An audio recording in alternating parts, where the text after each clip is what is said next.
going? We are here. We are ready. And we are back. We are live right now for the ESL Go4Evolve Monthly Cup Finals. I'm here with IG. How's it going, IG? Going phenomenally, man. I'm incredibly excited to be here today. I'm really excited to see the lineup we got. It's just 8 teams, which means we're going to get directly into the quarters. And gosh, it's going to be an exciting day. Yeah, it is. Let's take a look at the teams that are actually competing right now, and let's see what changes have occurred in the past week. I know we've had a few slight roster changes from people that could not make it.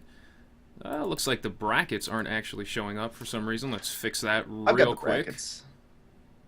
Let's see. Here we go. All right. Yep, there they are. All right, so first up in the quarterfinals, we have the number 1 seeded team, Hard On You versus Team Sith Evolve. Now, Hard On You support couldn't make it, so we actually have Shazberry filling in on support for Hard On You. I think that should be interesting. Do you think they've been able to practice enough that they can synergize and play like they have been in past tournaments? You know, when did that happen? I think it happened just a few days before today's tournament, right? I think that they've only had just a couple of days to try and get used to it. And I mean, Shazberry is a phenomenal player, but they're not going to have that same team cohesion that we've been used to for the last several tournament weeks. So it's going to be interesting to see how that gets mixed up. Yeah, now, absolutely. The match that I'm really excited for is going to be Eyes on You versus DTR in the first round. The winner of that's going to go on to face the winner of, I can't pronounce that, I don't know. we could just say KPV. Those are their initials. KPV. That's what they call themselves. They were previously known as Planet Key Dynamics, and I'm guessing that name in German means something very similar to that. But they will be playing the winner of KPV versus Wolves Esports. Wolves Esports, the team that took second place last week in the championship. And they will be playing, like we said, Eyes on You versus DTR's winner. Now, Eyes on You, the winners of last week, and DTR, a team with a couple very well-known names, including Maniac Squirrel and The Guidance.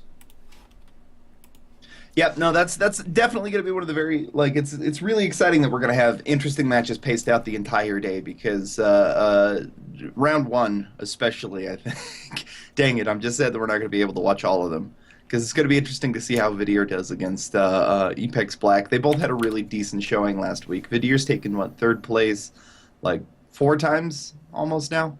Yeah, they consistently place very, very well. They've never made it to the finals.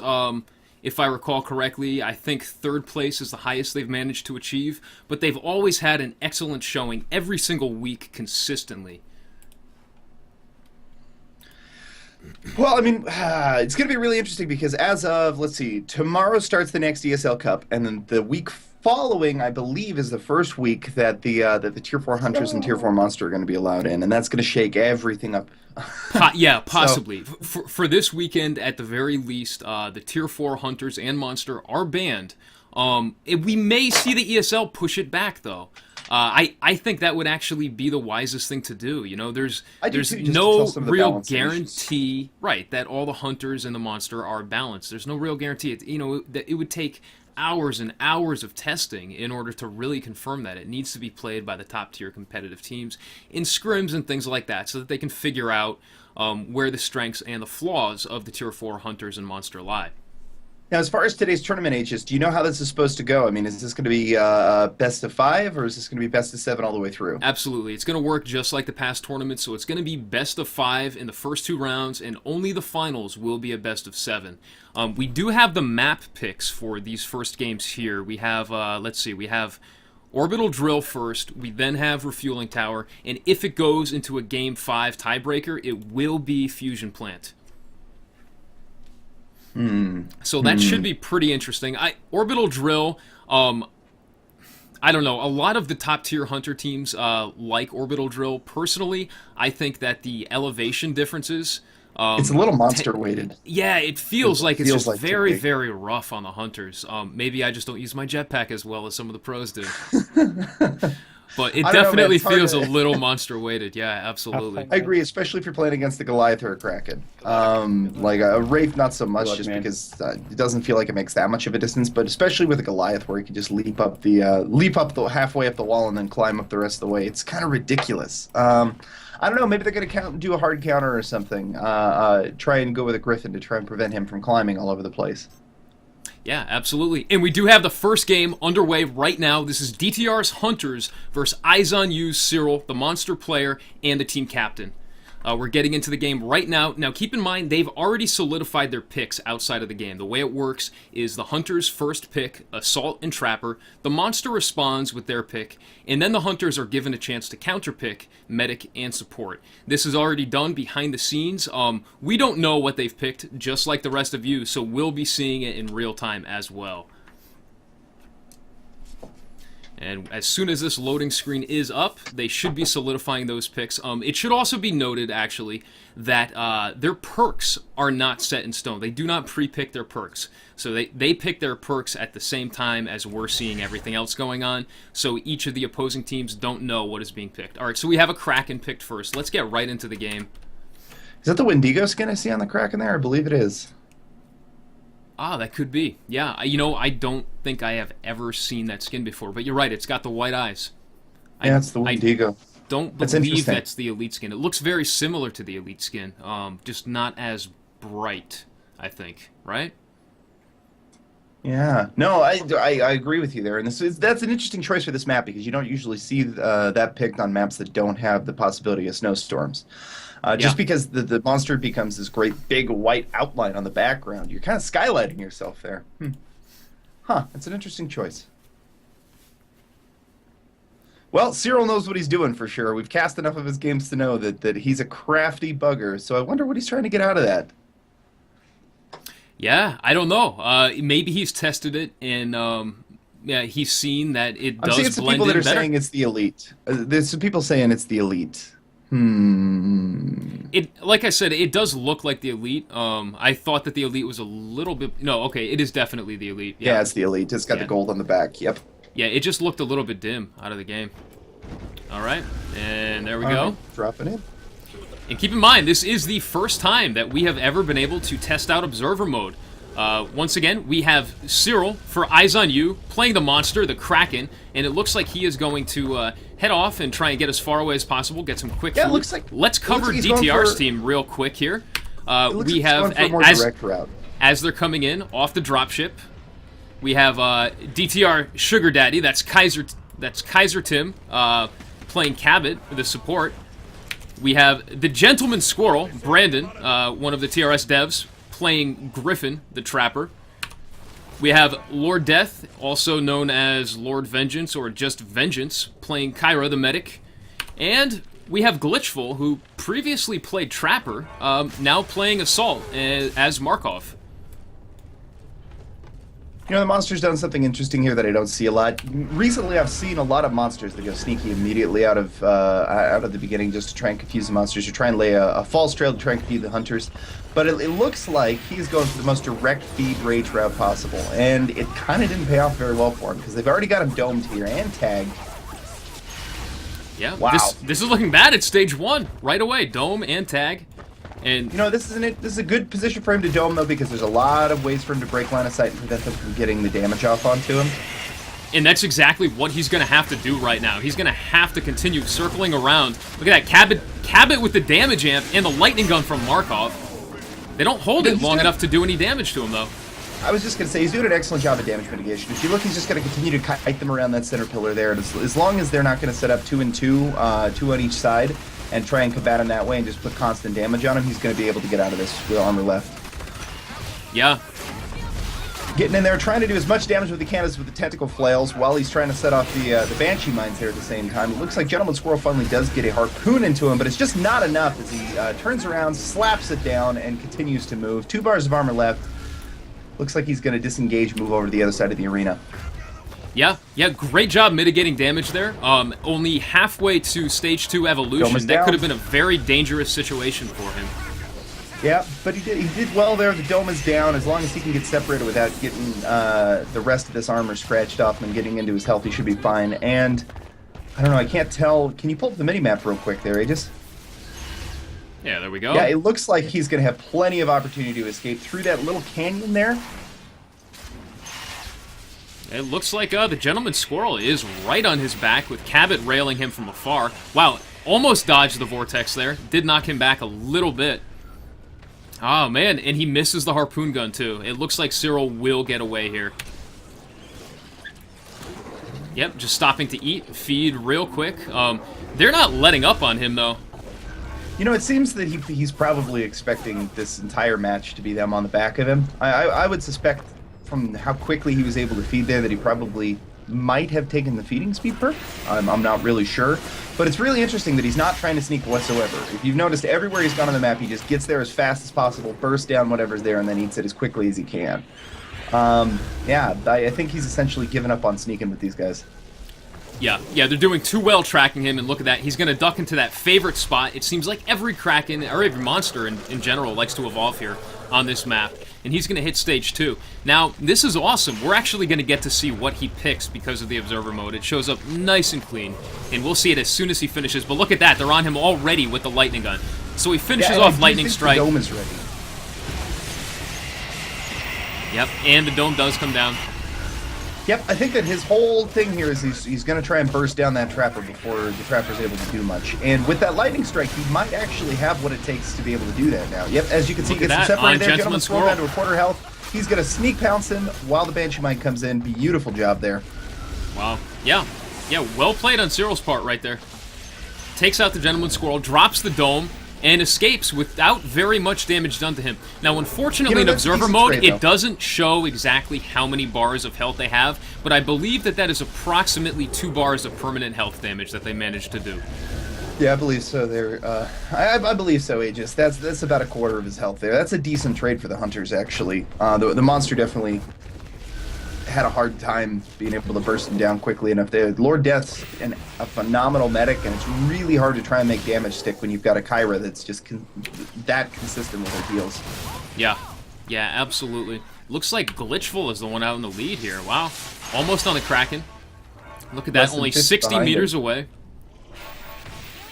Yeah, so it looks like Cyril is putting distance on once again. They do have a general idea of where he is, plus he's leaving those tracks on the ground. Easy for them to follow because he is not sneaking. Oh, and it looks like he got a pack of trap jaws there. Yeah, no, killing those trap jaws right there could provide a good food source for Cyril on Kraken, should he ever double back. And look at that, stopping to feed again. Wow, he is almost to stage 3 already. Yep, this has been incredibly fast, but as you can see on the survival odds there, just that amount of damage that he was able to do to them, only getting 1 strike, it's really, really even the odds in the hunter's favor, even though he is stage 2 and should have the power advantage. And look at that, damage amp with the lightning gun. Doesn't do enough damage, though. They aren't able to keep it on him for long enough. Oh, wow! That fantastic lightning vortex into lightning strike. You know, I've seen a lot more monsters being able to land that recently since they've reduced the knockback magnitude of Vortex. It seems like without the hunters flying as far back, the Krakens are really able to estimate where they're going to be after the Vortex lands, so they're able to place the lightning strike just behind it. It's really nasty, vicious combo because you're tumbling and you don't have your jetpacks up to be able to try and dodge out of the way, so you get all of the damage from the Vortex. And then you have to, like, you know that you're about to tank the lightning strike as well. Yeah, it is a skill shot. It does take a lot of practice, but you're right. A lot of monsters have caught on to how to do it, and they are pulling it off more and more successfully. And that was a brilliant play right there. By taking Squirrel down like that before he ever got the dome off, he forced the team to back off, regroup, and heal up, because there's no way they can dome with a trapper on a quarter life. Yep, and he moves back into an area right here where he really does want to fight. And I think that's why he's staying and engaging here, is hoping to bait the dome here, because he is ready to take that stage 3 whenever he wants, and he's got plenty of armor at the moment. Yeah, and look at that, just kind of playing with them right there, testing the waters, dropping a couple attacks, and then backing off, because he knows he can.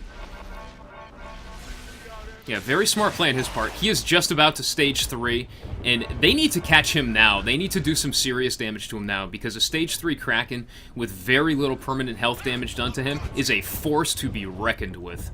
Especially a 3-3-3 Kraken Aegis. I mean, when he's got all that burst at his disposal, it's so hard to keep hunters up, especially with the Cabot. I mean, Cabot really excels at finding and killing the monster stage 1 through 2, but it doesn't feel quite the same stage 3 as having a Hank shield that can keep your team up and moving. Yeah, absolutely. And look at how far spread out they are right now. Glitchful, very, very far ahead of the rest of his team. Everyone else kind of hanging back, sticking together, but Glitchful on that assault, very, very far ahead, trying to catch up with him. Okay, we have a Stage 3 Evolve right now, right here. Actually, let's switch to Glitchful for this attack. He is going to catch up. He does get the lightning gun off. Yes, they will get some nice damage in here, and the rest of the team should be catching up in just a moment. The dome does come down. Look at that. Yep, and he focuses immediately on Maniac Squirrel. I think he's going to actually get this burst off really quickly here. No.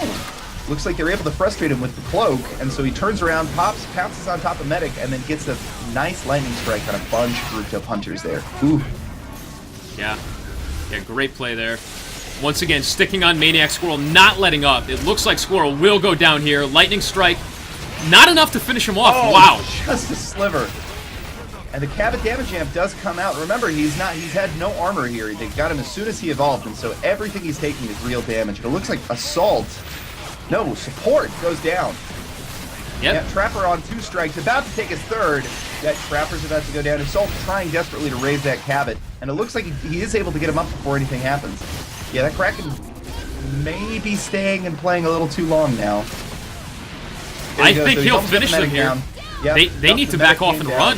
Yeah, and look, Sugar Daddy knows it's time. He is backing off and running. Sneak Pounce right there on Glitchful, and Sugar Daddy will run. But has he run far enough? I don't think so. Cyril knows exactly where he is. And I think he popped his cloak in combat, too, which means he's not going to have it available for the run. Yeah, his cloak is still on cooldown. Look at that lightning strike, trying to dodge it. Excellent dodge right there. Nope. Oh, and the Vortex as well, but then he comes down with the Sneak Pounce. Yep, and that will finish him.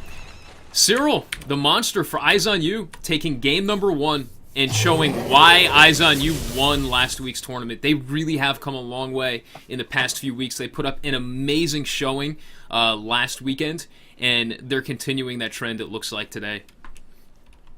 Yeah, that was very, very impressive. I think that was a very, very solid win on Eyes on You's part. Absolutely. There was very few moments in the game where I felt like he didn't know what was happening and didn't have an absolute handle on exactly where the hunters were going to be going, and just played them really well. Yeah. Now, that Stage 3 fight, let's talk about that for a minute, because they could have actually had him in that Stage 3 fight. That could have gone either way. I think the turning point was when he managed to land the lightning strike on Maniac Squirrel, and then if I recall correctly, he switched off onto Kaiser Tim. He landed a lightning strike that was mainly aimed at Gentleman Squirrel, but it ended up hitting Kaiser Tim as well. And it blew Kaiser Tim onto that upper level and Maniac Squirrel down to the lower. But I think what did it there, though, was when the lightning strike landed on Maniac Squirrel and took him down. Right after that, he switched into a Sneak Pounce onto Kaiser Tim, and nobody shot him off. They were too busy rezzing Gentleman Squirrel. So he managed to get enough damage in on Kaiser Tim, who's playing as Sugar Daddy right now, that the medic was not able to keep him up. And right there, they had too many people down, too much damage spread around, and it kind of just caused a cascading effect, which lost them the fight eventually. It's going to be interesting to see how they recover and try and come into this next round. Now, at the same time this has been happening, the DTR monster has been playing against Eyes on You's Hunter team. Do we have any idea how that turned out? Well, I believe that is going to be the Guidance playing the monster. DTR actually has 2 monster players. They have the Guidance and they have Aurora Symphony. I know I saw Aurora Symphony in chat earlier, so I'm assuming if the games were being played simultaneously, that Guidance was playing the monster there.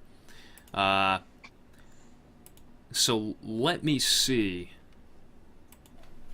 Let me check with the DTR guys right now and see what we're doing for the next.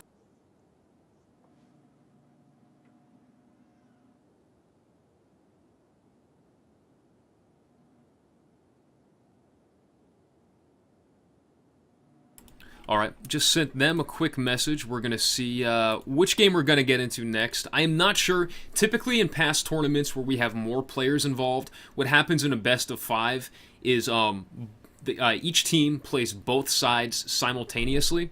Okay, so we are jumping into the next game, it looks like. Yep, and if it goes 2-2, if the match does end up going 2-2, then they play a 5th match and they get to decide, I believe that the lower seeded team gets to pick whether they want Hunter or Monster.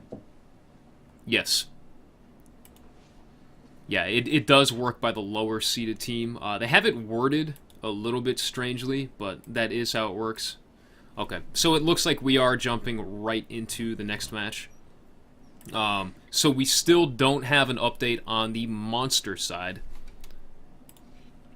Let's see, I don't think I've received a reply just yet. Yeah, no response from Sugar Daddy. I don't see Aurora in chat right now, so he may be playing. Once again, Cyril, the Monster player for Eyes on You, did win that last round. Pretty handily. That was a really fast stage 3. What would you say? That was about a 9-minute stage 3, 8-minute? Yeah, that was pretty quick. We should check the time next game.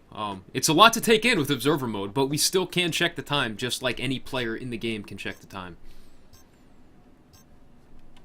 Alright, and we are starting the next game here. Keep in mind, they have already selected their picks before the round began. They have not picked their perks, though, so they will be picking their perks right after they select their character, and those are not announced to the other team, unlike the character picks.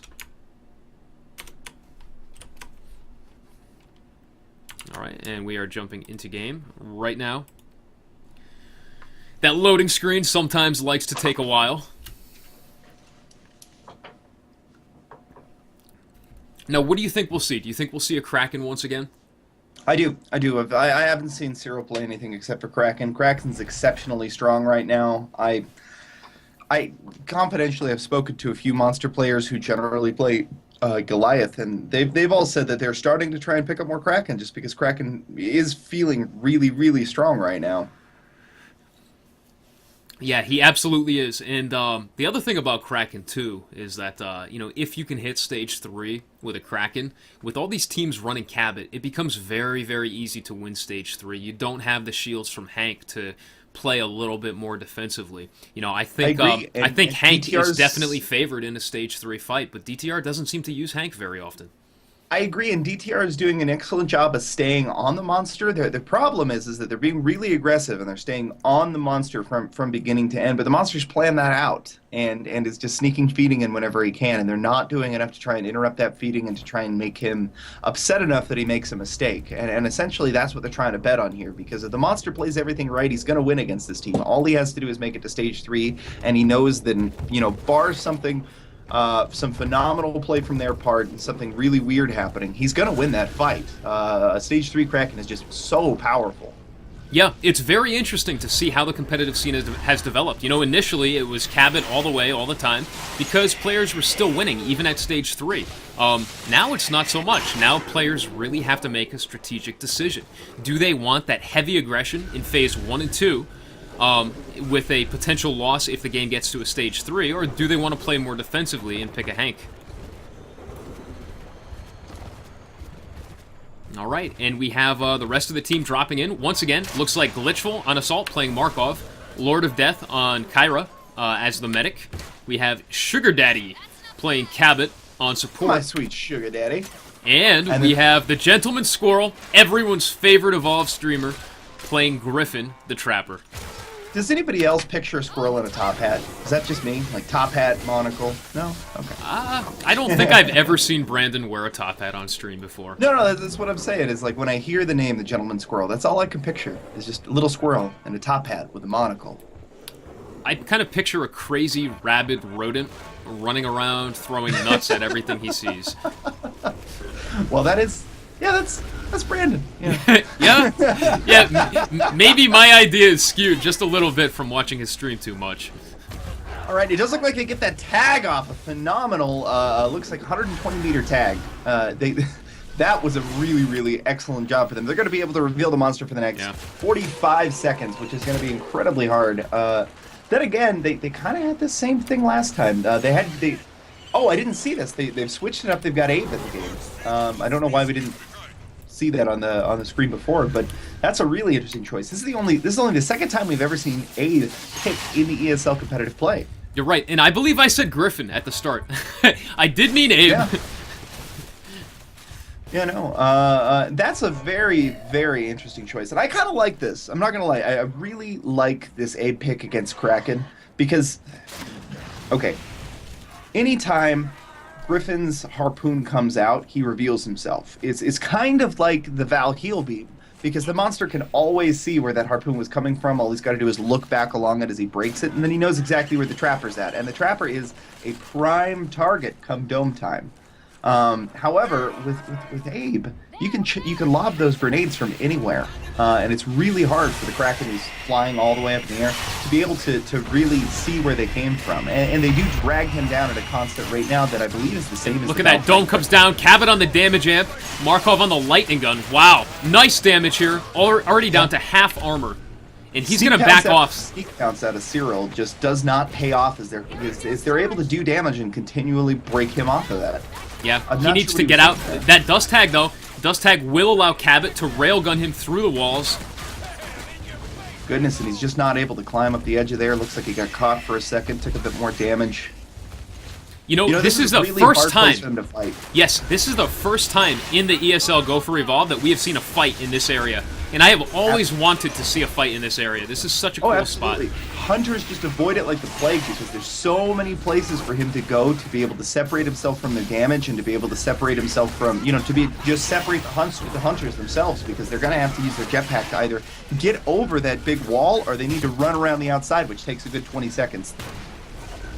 And as we see there, I mean, the monster gets out of there. They had a phenomenal dome where they were just continuing to do damage on him almost the entire time, and he only took bar and a quarter of health, if that, and he's able to get away here.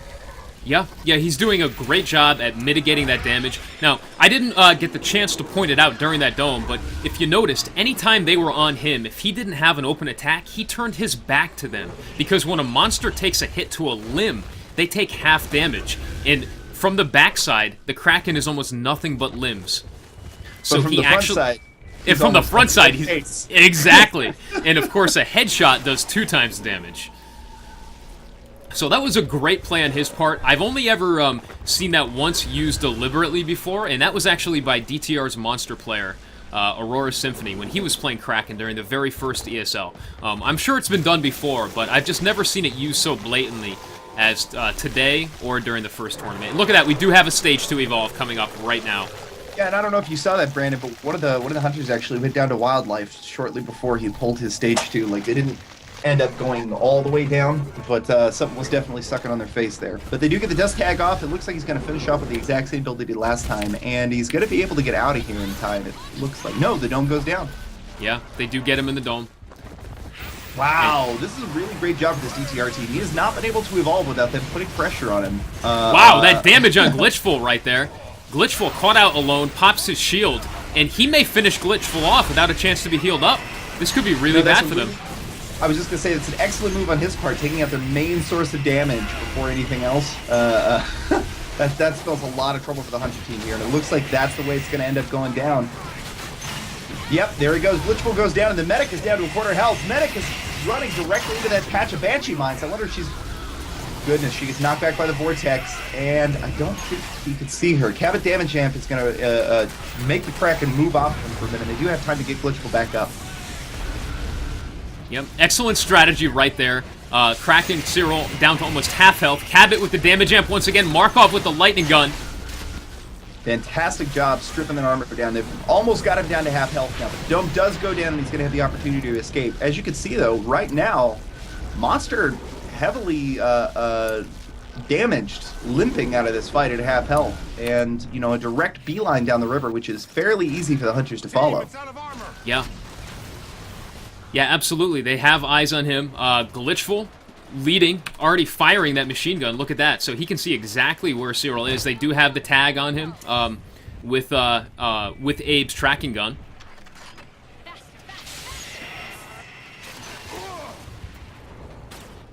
Yeah, and he's going to keep on going back to that ship area again. And maybe force another fight in that area where he has an advantage. Okay, back to normal. Yeah, that would be the best spot for him to fight right now. I think DTR is looking much stronger in this game. Maybe that first one was just a warm-up. If they can get one more dome on him before he hits Stage 3, they could be in a very, very strong position for a Stage 3 final fight. And it looks like that's exactly what he's doing, is trying to bait the fight. They're inside of those caves or inside of the junk town there. I don't think there's a whole lot he can eat back here, but he is up to full health already.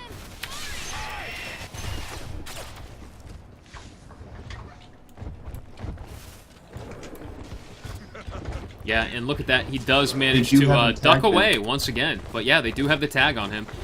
Kind of juking back and forth, looking for the best way to go. He does spot it right here. Sees the gentleman squirrel and goes the other way. Exactly. He's waiting for the gentleman squirrel to try and commit into a direction, so that he's going to have to walk around the outside of the mountain, and it's going to take him more time. That way he can burst out whatever side he wants to. And it looks like he's going back into the center here. That's an interesting choice. Yeah, very interesting choice. Takes out all of those mines right there before finally landing and then taking off again. And he's going to jump back out the other way. He may get away here. I absolutely think so. It's really hard for them to pursue him across this. Even though they have him tagged and they know where he's going, it's going to be really hard for them to drag themselves over the top of those terrain features and be able to make it there in time to get him on a dome. Yeah, absolutely. They can sit back, though, and zone him out, which is exactly what they're doing. Very smart move on their part. And look at his evolve meter. He's not even halfway to Stage 3 right now. They've done such a good job at holding him at bay this match. And they land a new tag as well, which means another 45 seconds of reveal, and he's having a really hard time bursting down those Markov mines for some reason. Lightning strike on Cyril right there. Or on, I'm sorry, lightning strike on Glitchful right there. Oh, and it does look like he's able to peel out right here. Yeah, he does find that opening that he was looking for. He gets away to greener pastures. He's going to find something more open, a nice place to feed. And maybe even get a Stage 3 if he's fortunate. That would be his goal. He grabs a couple of 3 means at the cost of another tag. And Cabot now with that railgun, just hammering away. You know, phenomenal job though on Cyril with these long-range lightning strikes. Those are really hard to land even just close up on those teeny tiny little ant-sized hunters as they're running around. And to land it from 100+ yards is even harder. And he keeps doing it consistently all game. Yeah, and we are only 9.5 minutes into the match. Keep in mind these matches do go for 20 minutes, potentially longer if there is a stop timer, which can be caused if there is a fight in the last 2 minutes of the game. The timer will freeze. But the time will go for at least 20 minutes before it is an automatic hunter win. He does startle birds here. Not making a whole lot of difference as they still have him tagged. You know, it seems like after the first 3 minutes of the game, after the first dome, there hasn't been a second where he wasn't tagged. Yeah, they have done an excellent job. Gentleman Squirrel is. You know, and the beauty of the tracking darts with Abe is that they last for so long that if there's a point where maybe they can't continue the tracking darts, they can use the Cabot Dust tag to fill in the blanks. That's right, and we've seen it a couple of times here. Cabot go ahead and getting railgun damage to the wall, or at least trying. I can't tell if he's actually pinging or not. No, it doesn't look like he was. And I think Cyril's had enough of it, decides to turn around and give him a couple of lightning blasts. No, it looks like he's still going to be jetting out of here. Yep, he is going to back off. You know, he's ready to evolve, but I wonder if he's going to try and bait a dome somewhere first, just because it seems kind of dangerous for him to evolve with this team on his butt like this, especially, I think, if I'm not mistaken, that was a brand new dart just a second ago. Yeah, they did get that refresh off, absolutely. So he will be dust tagged for another about 35 seconds now, since I think that was about 10 seconds ago. And look at that Cabot with that railgun, once again. Kind of just pinging him, letting him know that the hunters are still on him, that he is not safe.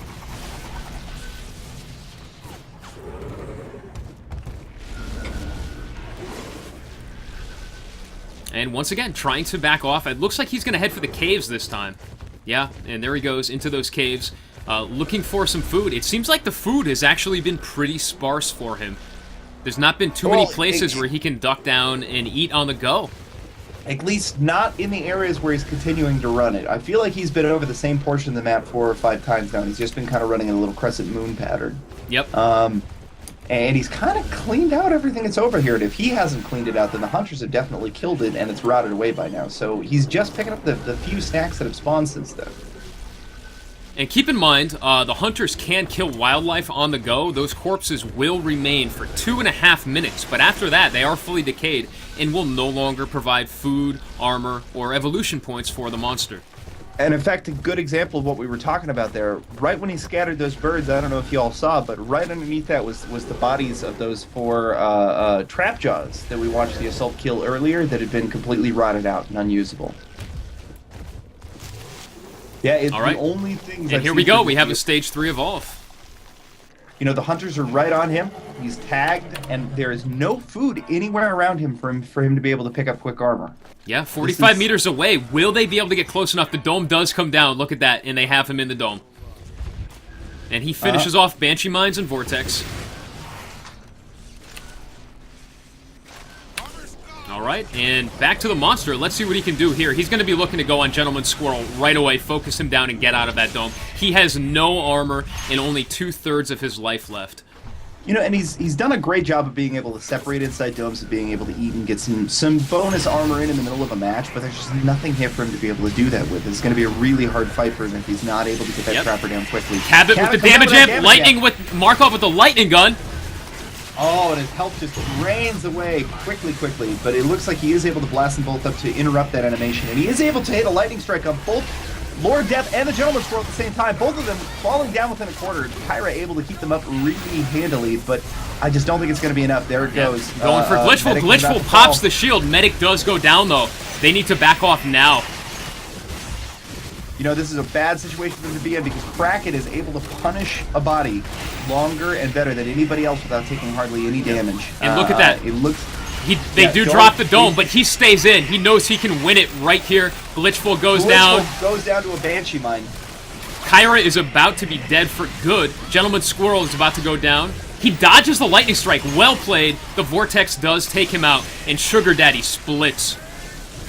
You know, Kaiser does have a shield here, so they might actually get the respawn in. But I don't know what kind of victory they're looking for with an assault that's got 2 strikes, and everybody else besides their support with a single strike. It's going to be a really nasty if they do survive. I'm not sure they're going to be able to win this. Cyril is on the hunt for him right now. Out of the corner of his eye, he caught the direction that Sugar Daddy ran, but he is so far out that he's going to have to track him down from here. This is going to be a tense last minute and a half, but if all 3 hunters can make it in alive, they have a good chance at defending against the Stage 3 Kraken. DTR excels at Stage 3 relay defense fights. That's why their website was called defendtherelay.com. And look at that, he goes on the relay right here. He knows he's going to have to force the support out of position to drag him off, and that's exactly what DTR Kaiser Tim, the Sugar Daddy, is doing right now. Yep, those railgun shots right there. Look at that. Firing from afar, perfect position. Every single time Cyril goes on that relay, he's going to shoot him off, and now the Kraken is coming for him. He pops that invis. He's going to be heading for the water so that he doesn't leave any tracks. Brilliant play on his part. Look at that Banshee Mine right there. This could be bad. If he doesn't get farther away, with 30 seconds to go, he will die. He's sitting still. He's sitting still. But you know what? That invis is going to wear off any minute. Oh, Cyril backs off. And he is just out of smell range, too. He sees him, though. He sees him out of the corner of his eye. This is not good. 20 seconds to go. I don't know if he can outrun Cyril. Reaver's coming at him from the other side, too. Cyril closing in around the other side. This could be very dangerous. Look at that. Cyril comes into the caves, but he pops the invis again and doubles back over his own tracks.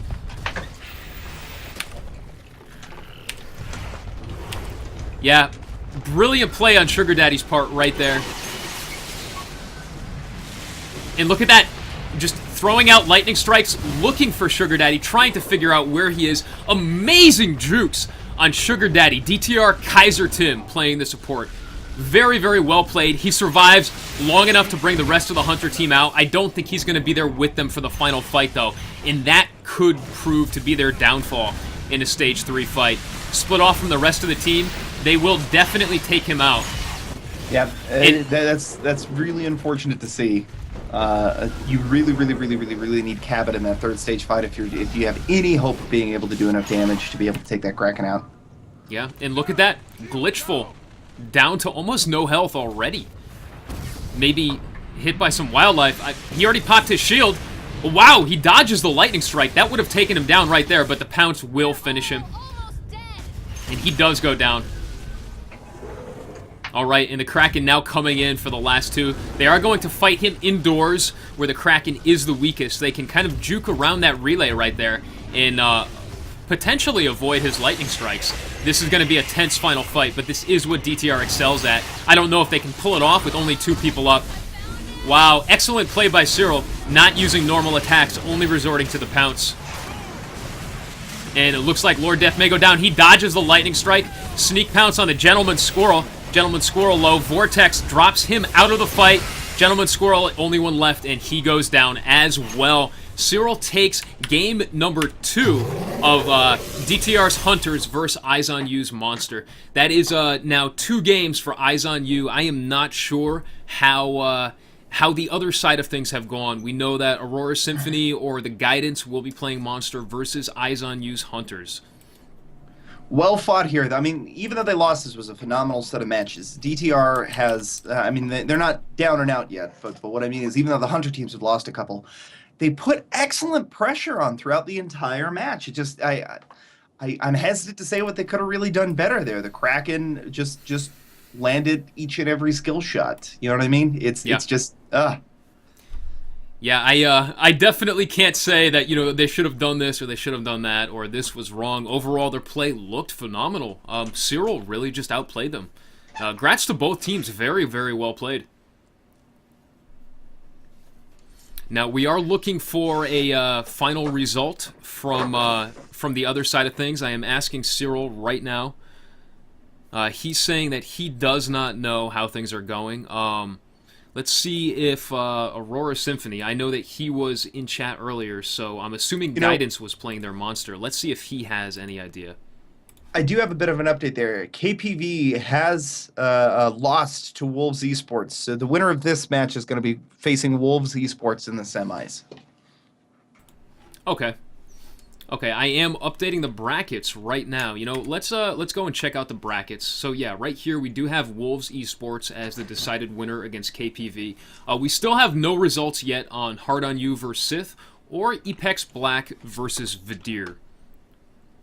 Looks like Aurora is sending me a response right now. Let's see what he says. Or he was just typing by accident, and Steam says he's typing a message when he's actually not. I've seen that happen before, too. Let's see here.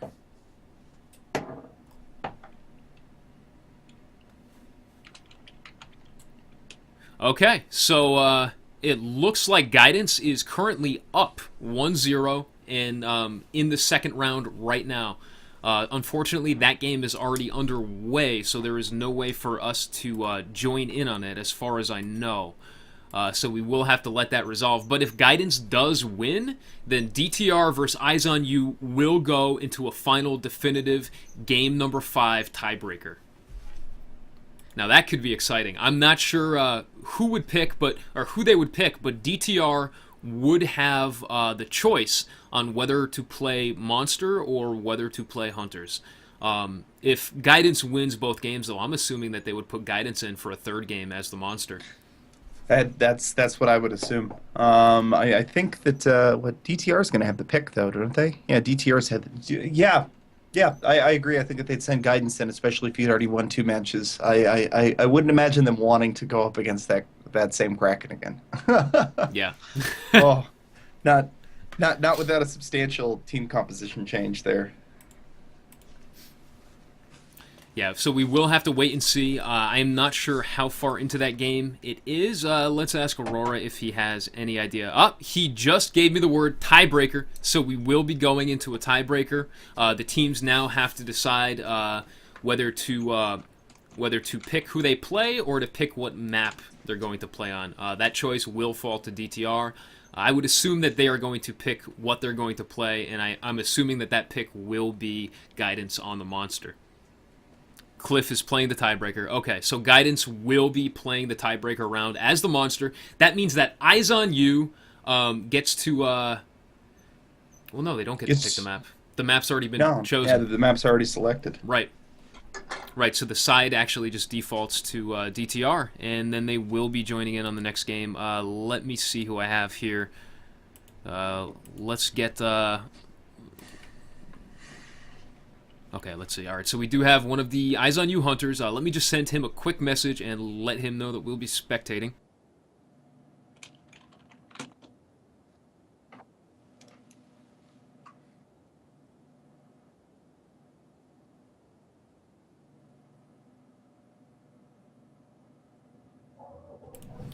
Okay, so Eyes on You is telling me that Cyril is playing the tiebreaker. Monster on Monster Showdown! Yeah, this could be interesting. I am not sure. It seems like there's a little bit of confusion among the teams right now. Let me see. Let me see what Aurora says.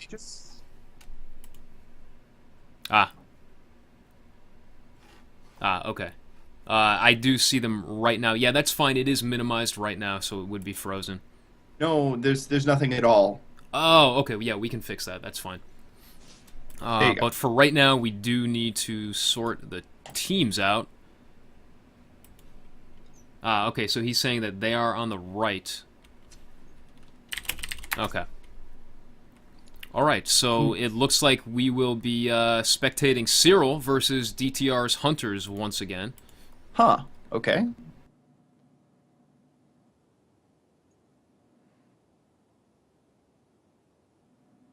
It's whoever's on the right side, apparently. Yes, that's what I am hearing. It's tough because the brackets are sorted from top to bottom, so what exactly the right means has always been a point of confusion. I've always found that an odd choice of wording myself. I agree with you there. It also means that, you know, as per kind of ESL rules, then it's better to be second seed than it is to be first. Because if you're first seed, then you're unable to pick. You know, if you come down to a tiebreaker, your opponent is going to be able to pick whether they want Monster or Hunter. But if you're second seed, then you get to pick whether you want Monster or Hunter. I'm not sure that that's exactly right. Okay, so Aurora is confirming, maybe not Cliff, maybe not Guidance. Yeah, it is weird, but it looks like this time around the right means the bottom. Oh, I see. Well, that's an odd choice. Yeah, usually you put either the higher or the lower seed in one particular spot each time. That's what I would say, but apparently... Yeah, oh, well. It looks like, for example, we have Hard on You versus Sith. That's the first and the 8th place seed. It looks like the 8th place seed is on the right. But then down at the bottom, Defend the Relay versus Eyes on You. Eyes on You being the 2nd place seed and DTR being the 7th. It looks like Eyes on You is on the right. So that's an odd way to sort things, but I guess that's how they're going to work it out. So it looks like Eyes on You absolutely will have the choice, and then I'm assuming they will pick Cyril. So DTR's Hunters will really have to put up a show if they want to advance into the semifinals. Yeah, this is going to be a good fight. I'm hoping that they can put up a better showing than they. I mean, I don't know what to say. Like, I don't know what they could have done better other than maybe taking a Hank out. Just. Cyril is able to get that stage 3 so quickly, and even when they're putting maximum pressure on him, they're really not able to do anything about it. Yep, and I was just messaging Cyril, asking him for an invite, but it looks like they've kept the whole lobby open. No one has actually left, so we're already in that game right now. They are just finishing getting set up, and they should be jumping into it in just a moment. I'm assuming that they are going through the Monster and Hunter pick phase right now. For those of you tuning in who aren't aware of the rules, the way it works is the Assault and the Trapper pick first. The Monster then follows up with a counter pick, and then the hunters are given a choice for their counter picks by picking support and medic. These are all declared out loud, so everybody knows what is being chosen. They do not declare what perks they pick, though. That's done in secret when they're setting up. And that should be going on right now, so we should have that game starting in just a moment. You can see it now, right? Yeah, absolutely. It's back up. Okay. All right, great. Great. So we've got that sorted out. Yeah, I think we lost you at some point during that last match, and so you would have lost the video feed as well. Yeah, that's fine. To upgrade the toaster on my potato at some point. Yeah, things happen. You can't help it with technology. There's always something to deal with, right? That's right, Aegis. I'm excited for this today.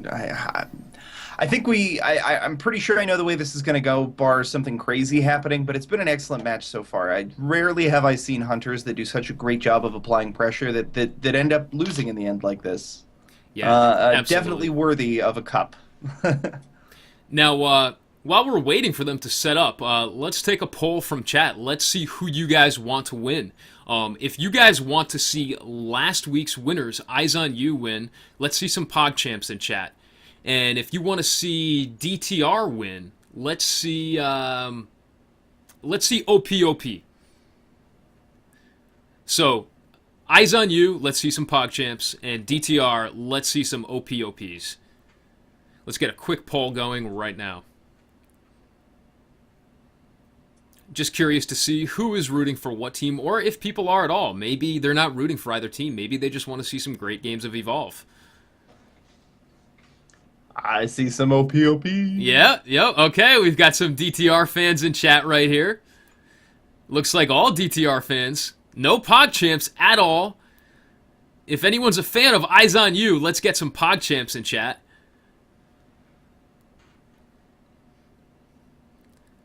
Looks like some people trying to learn the OPOP emote.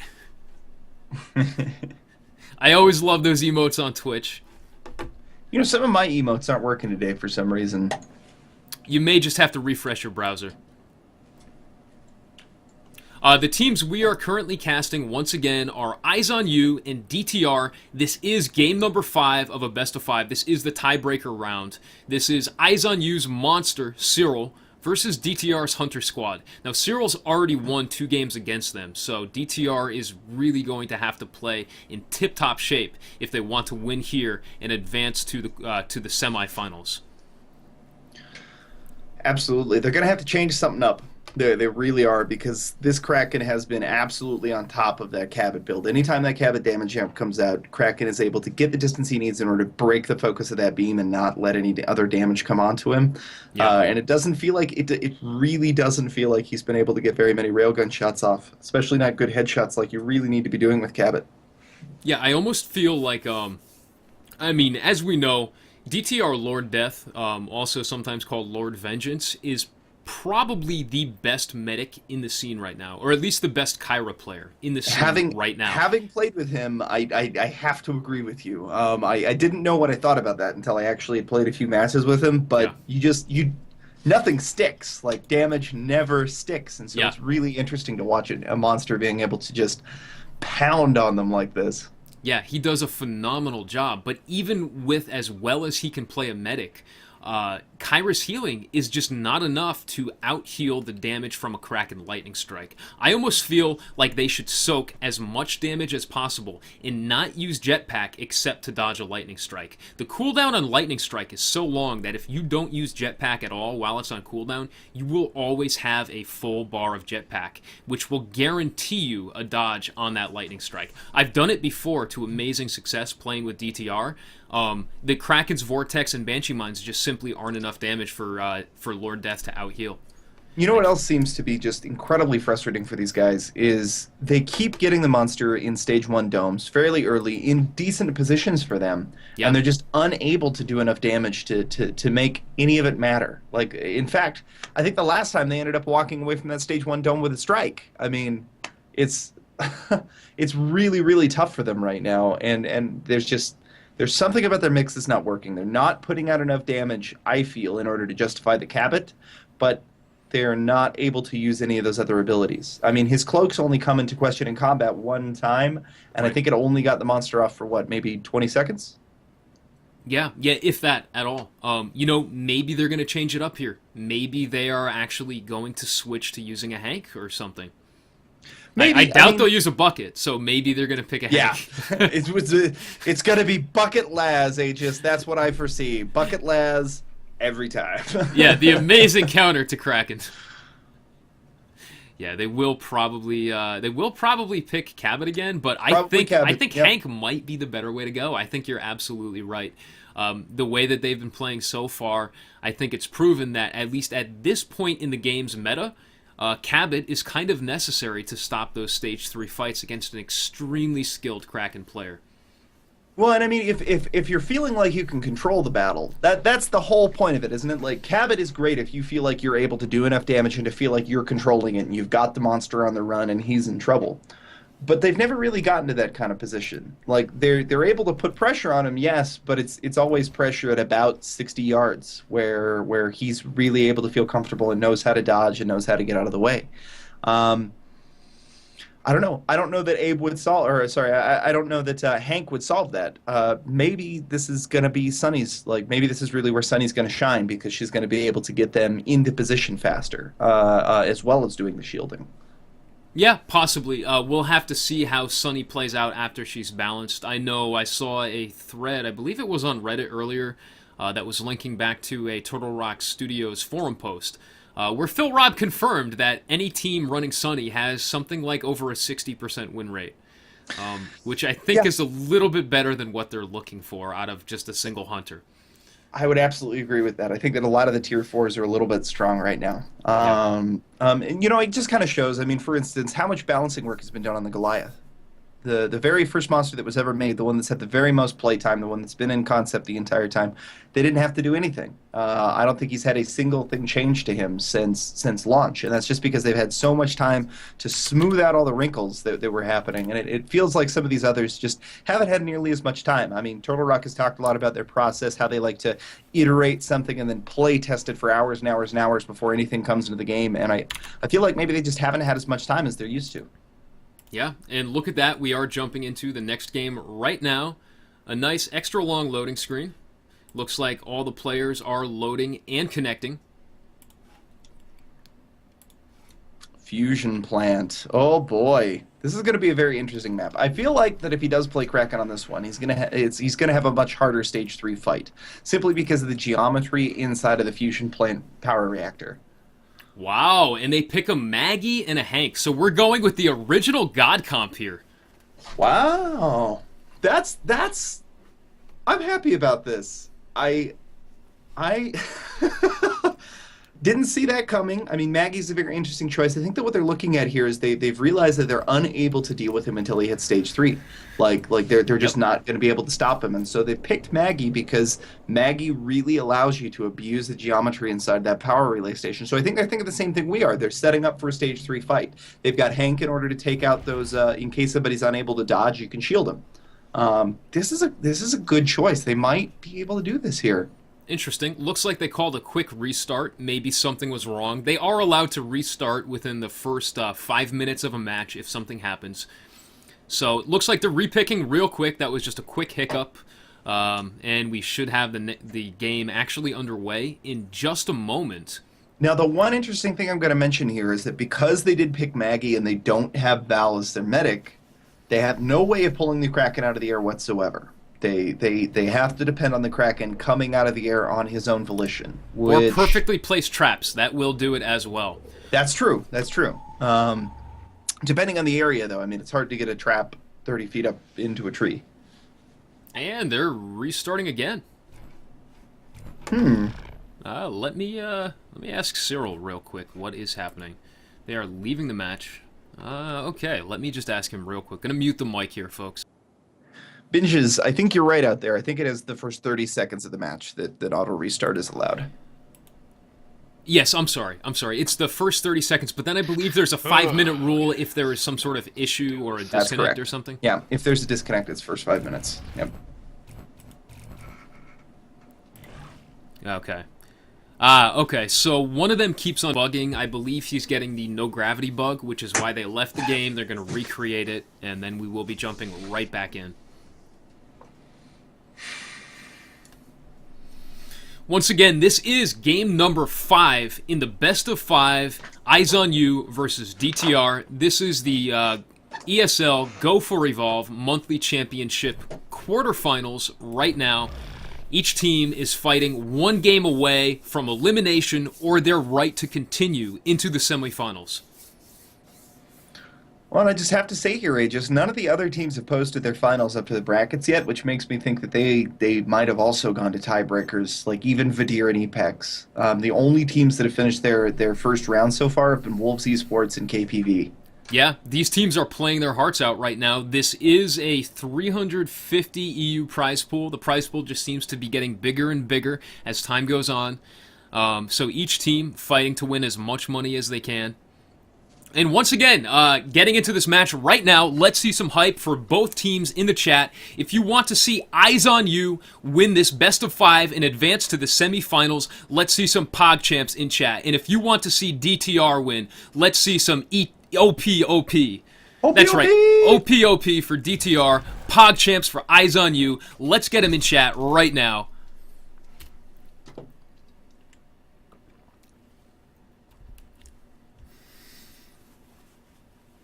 And once again, we do have the traditional picks that they have already picked. The restarts over and done with. Hopefully the bugged hunter is fixed now. All right, so we've got some PogChamps and we got some OPs. Seems to be an even split right here. Maybe 50-50 in chat. Let's let some more people filter their votes in. I don't know. I'm excited to see what Chat picks because, I don't know, if I was a betting man, Chat had it right on the nose last week.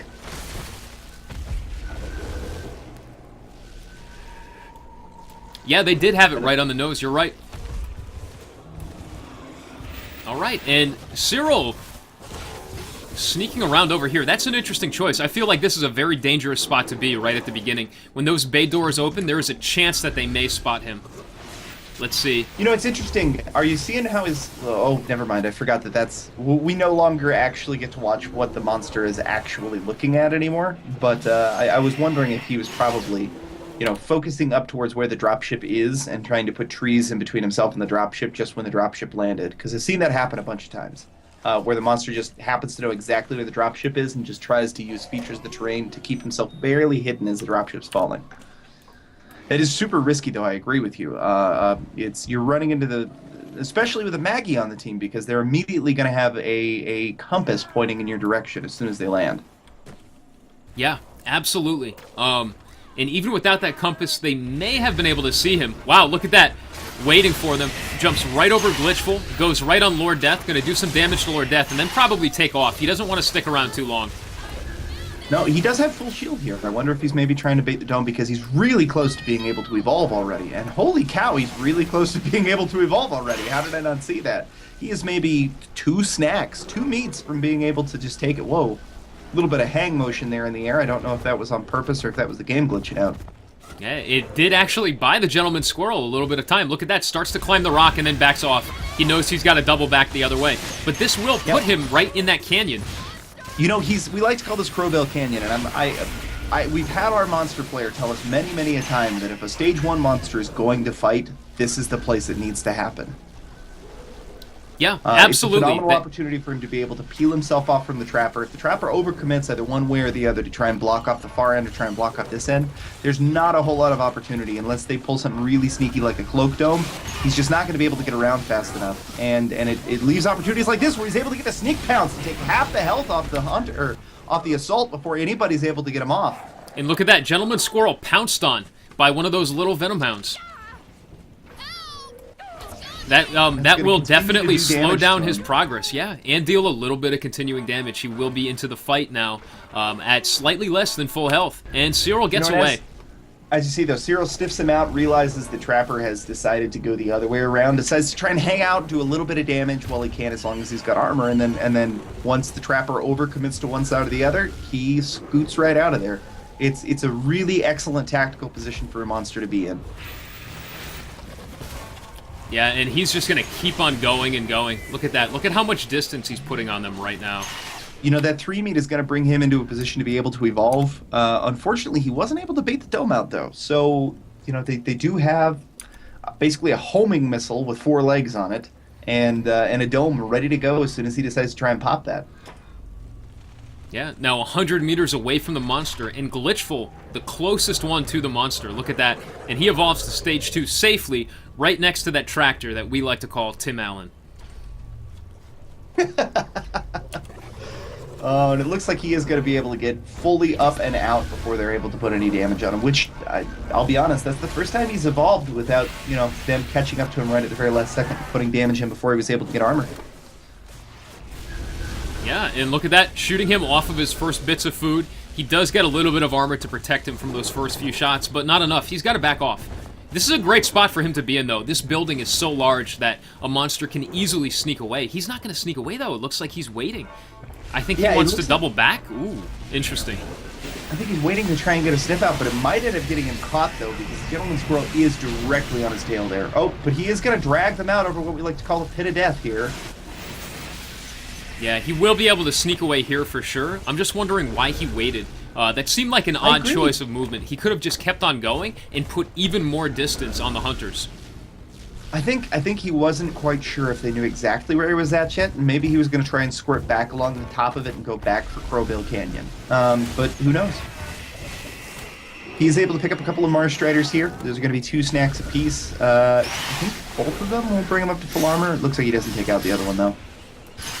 Instead, he's coming for the meals on wheels. Yeah, look at that, backing off into that Crowbill Canyon, and he just stands still, and he's sneaking. He's not even trying to hide. No, he's waiting for them to come up and engage. It's so, like, they have to put themselves into that bottleneck in order to come get him. I'll be honest, our Goliath player will just sit inside of this cave. If we're putting too much pressure on him and he doesn't feel like he can do much, he'll just sit in that cave system and wait for us to come in because it is so weighted against monster inside of there. Yeah. Or not the cave system, the canyon there, sorry. Once again, putting so much distance on the hunter team. This map is great for monsters getting distance on the hunters.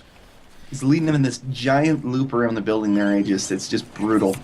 Yeah, and I think the issue here is that entire center is a recessed canyon of sorts. The monster can easily traverse it, but the hunters are forced to always run around the perimeter to be most efficient in their movements.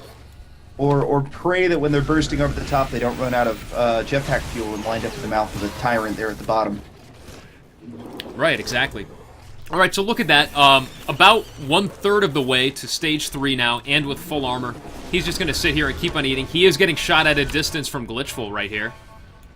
Doing a good job trying to prevent the feed, but just not enough and not in time.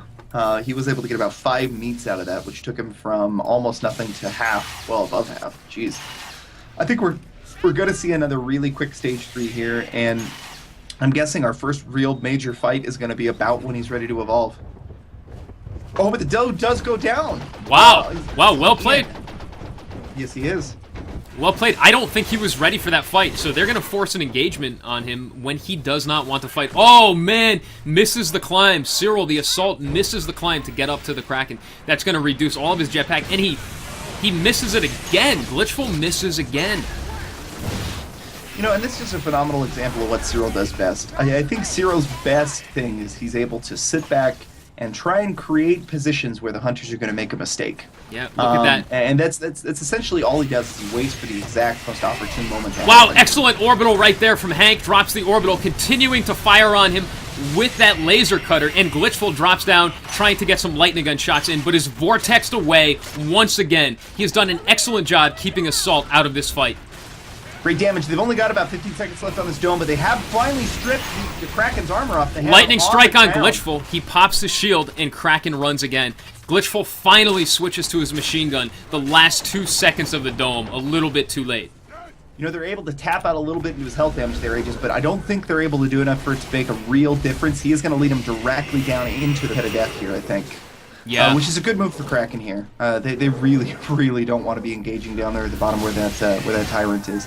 Though he has popped the dome, he is really close to evolve, and he's almost got full armor back up, Aegis. I don't know. I mean, that was an excellent orbital from Hank, but they just weren't really able to follow it up and do enough damage on the back end.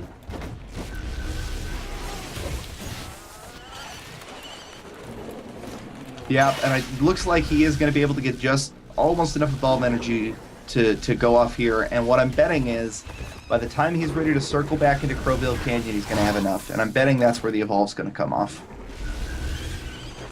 Yeah. No. And looks like he's circling back the other way.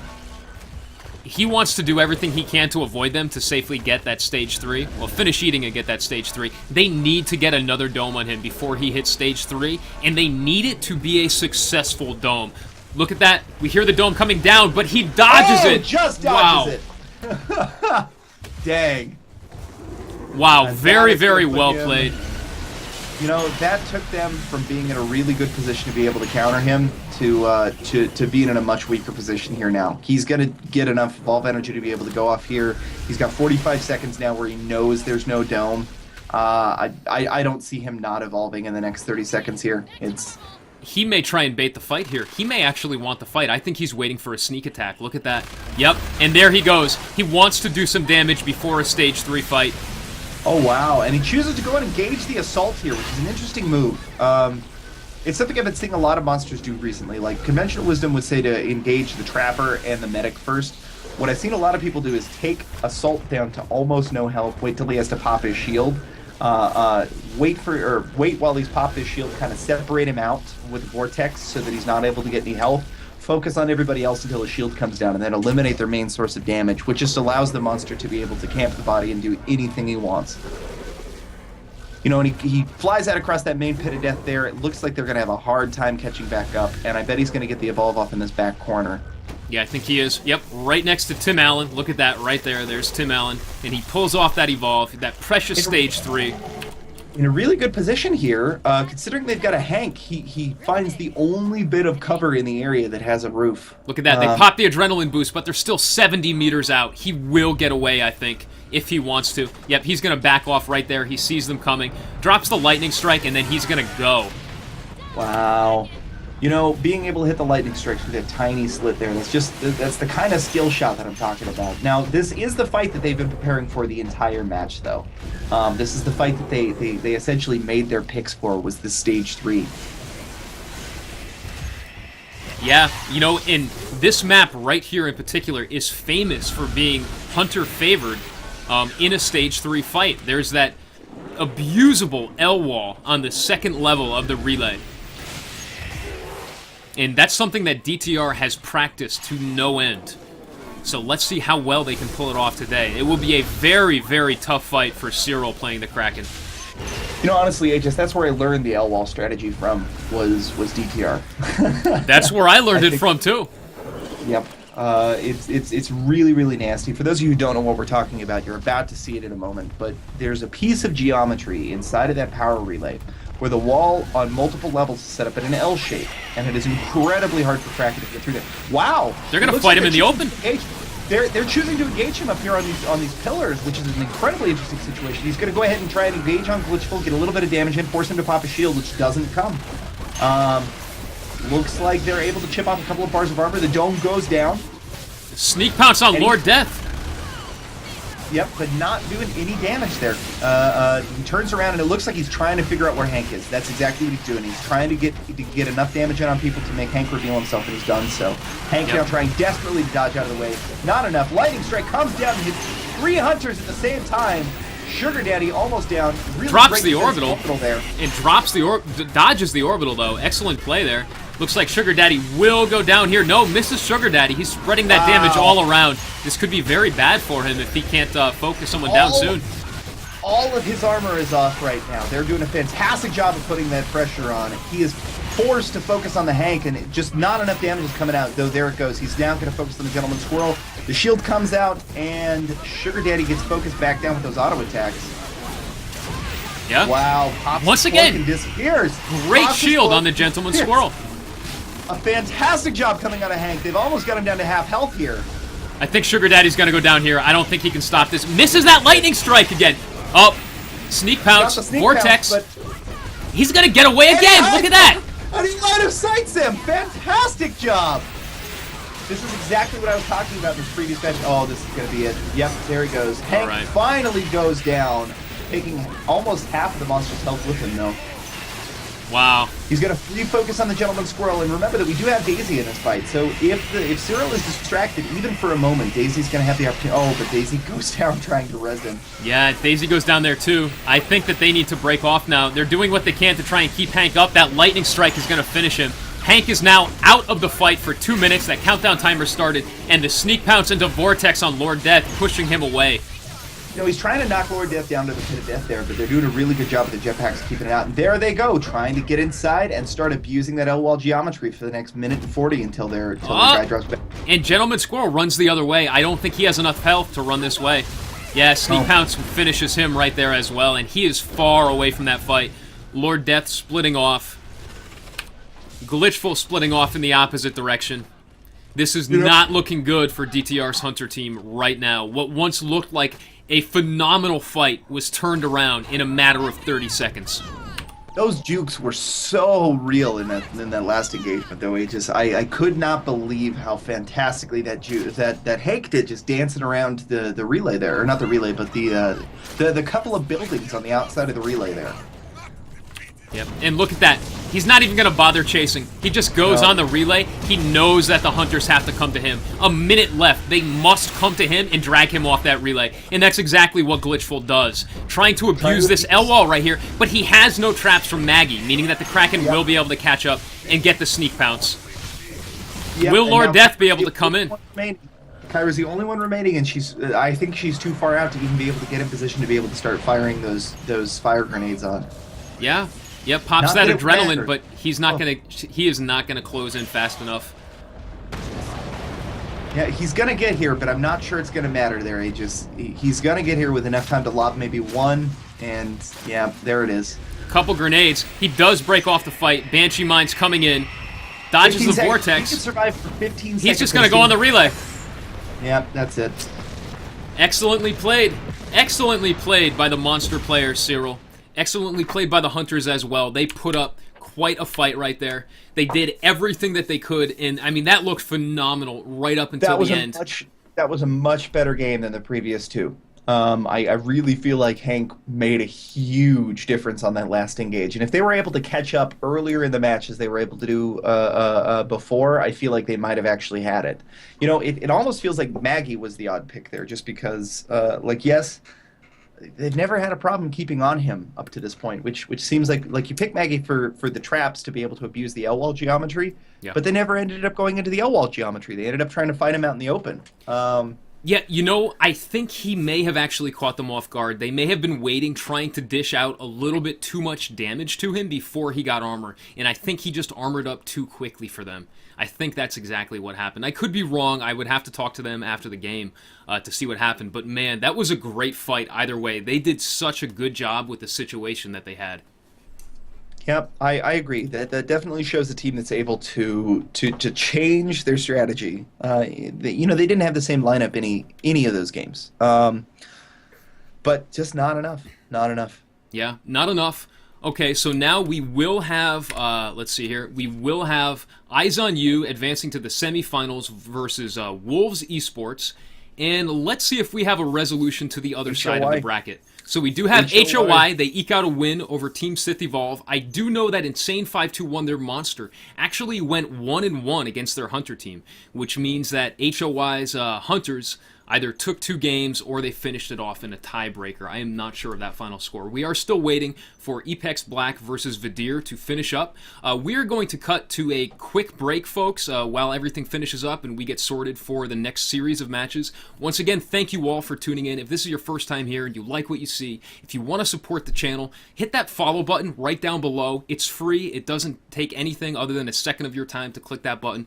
You find when you go live, and it's a great way to support us and support the show.